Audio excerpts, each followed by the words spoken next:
世界一面白いアクション RPG を作る。これを人生のメインクエストに掲げております。はい、タカと申します。それでは5月4週目の振り返りですね。今週は主にアーツとか MP の実装と、あと先週ね、ギリギリ間に合ってなかった弓とジャンプ攻撃に関してですね、を進めておりました。弓の挙動システム部分に関しては、もう先週時点で完成はしてたんですが、ちょっとね、モーションの方がね、見るに耐えないというか、何のアクションしてるのかすらわからないような状態だったので、今回の動画の方でね、改めて共有していきたいと思います。それでは弓、ジャンプ攻撃、MP アーツですね、説明していきましょう。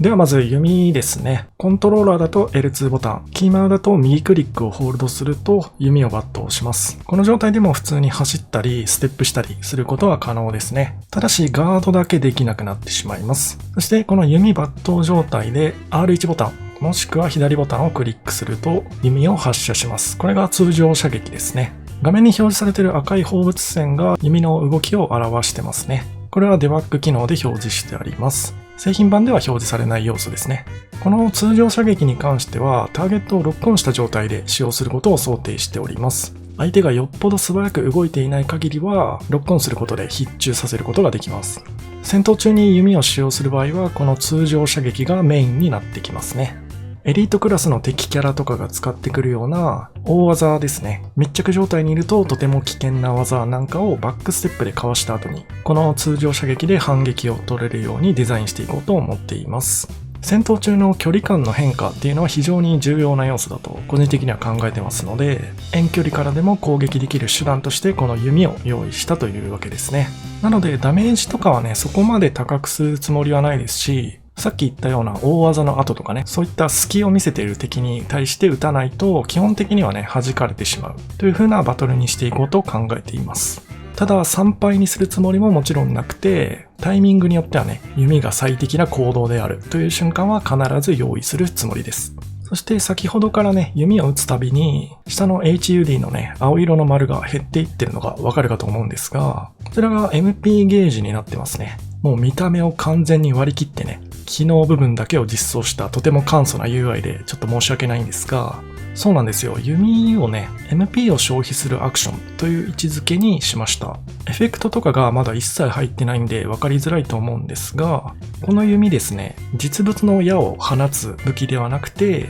メイエネルギーを矢として放出する魔法的な武器なんですね。なので背中に背負ってる弓もあくまで触媒という扱いになります。MP がある限りは基本的に無限に弓を撃つことができて、しかもこのゲームにはね、ちぎりという MP を回復するためのアクションも実装予定なので、使い方によってはね、矢の本数がゼロで撃てないというようなシチュエーションを極力減らすことがプレイヤーの努力次第ではできるようになってくるかと思います。続いてエイムモードなんですが、コントローラーだと弓抜刀中に R2 ボタン、マウスだとホイールクリックでエイムモードに入ります。使用するタイミングとして想定しているのは、戦闘が始まる前ですね。先にこちらが敵の存在に気づいた場合、ヘッドショットをして雑魚の数を1匹減らしてから戦闘に入ったりだとか、あとはボス戦なんかでね、超強力な自己中心爆発みたいなことをやってくるボスがいた場合、その爆発のため動作中にヘッドショットを決めることで不発に終わらせることができたりとか、そういったギミック的な使い方もできるかなと考えております。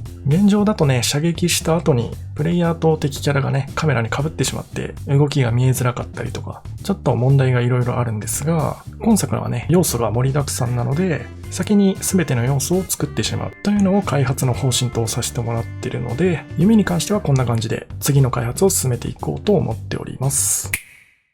では、ジャンプ攻撃ですね。空中にいる間に攻撃ボタンを押すことで落下しながら攻撃を繰り出すことができます。ジャンプ攻撃は基本的に強く設定してありまして、攻撃力が高かったり、相手のパリーを無効化したり、ガードされた場合もスタミナ攻撃力が高かったりといろいろメリットがあります。1回のコンボで最大火力を取りたい場合も、初手をね、ジャンプ攻撃にすることで火力を最大限底上げすることができます。ただし空中にいる間に何らかの攻撃を被弾してしまった場合ですね、これは全てダウンモーションにつながってしまいますので、位置づけとしてはハイリスクハイリターンな攻撃アクションという感じになります。そして一部のアーツ攻撃にですね、地ならしや地震といったような地を這う属性のものを用意する予定ですので、そういった攻撃に関してはジャンプすることで無効化できるようなバトルを考えております。地を這う攻撃に対してはジャンプ攻撃ですね。覚えておいてください。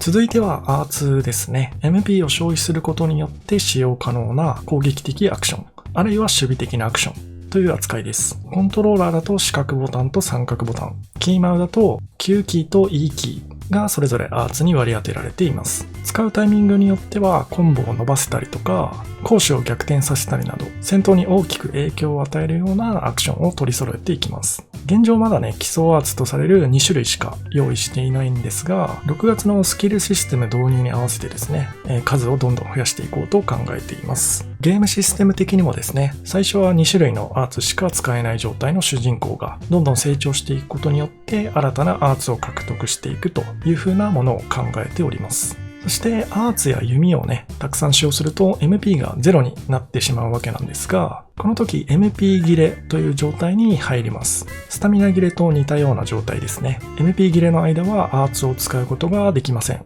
灰色のゲージが全て回復しきって青色に変わったところで再びアーツを使用可能になります。またこの MP 切れとかね、アーツを語る上で切っても切り離せないのが地罰と地切りという要素なんですが、この2つに関してはね、ちょっとまだお見せできる状態に至ってないので、次回の動画でね、合わせてご紹介したいと思います。5月全体のスケジュールとしてはね、一応作業日があと2日残ってますので、そこで地罰と地切りに関してもギリギリ間に合いそうかなと思います。6月はね、エネミーの1体目とスキルシステムの実装に着手していきますので、また来月以降もね、どんどん要素を取り揃えていって、順次共有していきたいと思います。それでは今回はこの辺で失礼します。お疲れ様です。